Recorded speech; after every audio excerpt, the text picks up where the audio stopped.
So here we are, this is the setup. So on my tripod I have the Panasonic G9 together with the lens. This is the Leica 15mm f1.7, and on top there is the Rode Video Micro together with the Dead Cat. This is called the Dead Cat, right? So right now the camera is filming 4K 30 FPS, 1/60th of a second. So shutter rule, you can tell. The motion blur is just awesome. I'm leaving the ISO at 800 so we don't introduce a lot of noise, right? And right now the aperture is at 3.5. So what I'm going to do is I'm going to switch different apertures and we're going to go as wide as we can. So right now it's 3.5, wait for it. This is 3.2. This is 2.8. And as you can tell, the 2.8 makes a lot of difference from the 3.5, right? So those lenses that actually come wide open at 2.8 are actually very good in comparison versus to the 3.5. But let's go more wide open and let's see what will happen. Okay, this is 2.5. As you can see, a big difference also from the 2.8.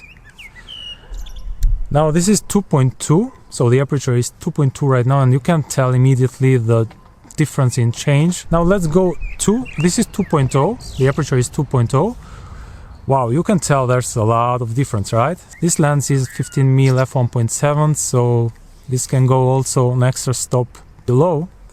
So this is 1.8, and you can tell, wow, it's like it made it look so bright, so bright.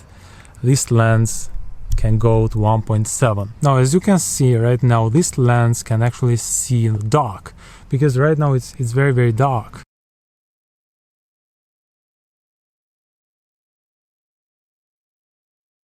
If I'm going to actually shoot with my iPhone right now 4K 30 FPS, we'll see the difference. Okay, right now 4K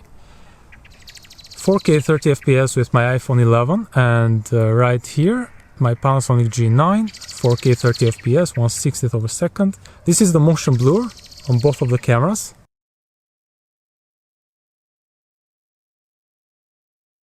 I'm sure that the iPhone with that tiny sensor is actually going to suffer a little bit on this scenario.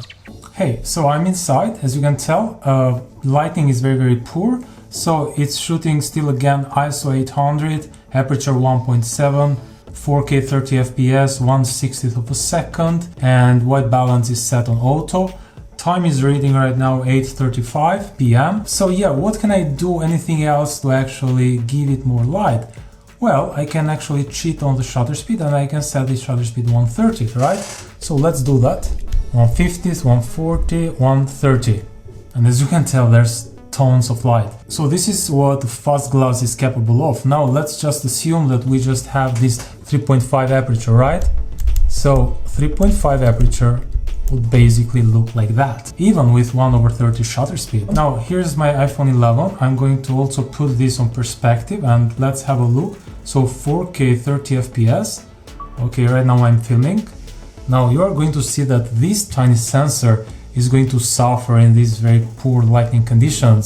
Even though the iPhone 11, I guess, has a 1.8 aperture, so lots of light gets in the lens, but still I know that it's going to present a lot of noise. But this is not a real camera, right? You are not a real camera. I'm sorry about that, iPhone. And I'm sorry I'm just doing this for the sake of those that think they can do everything with their smartphone, but this is not the case. You need a real camera such as this to actually, you know, film also inside. And so this is the power if you invest to a fast glass, right? So this is the 15mm f1.7 and you get this amazing results in low light conditions. And I mean, right now the lighting is so poor. And once again, I'm filming it with 1/30 because it's not like I'm shooting a basketball game or anything that, you know, where is a lot of action. So the blurring won't make much of a difference.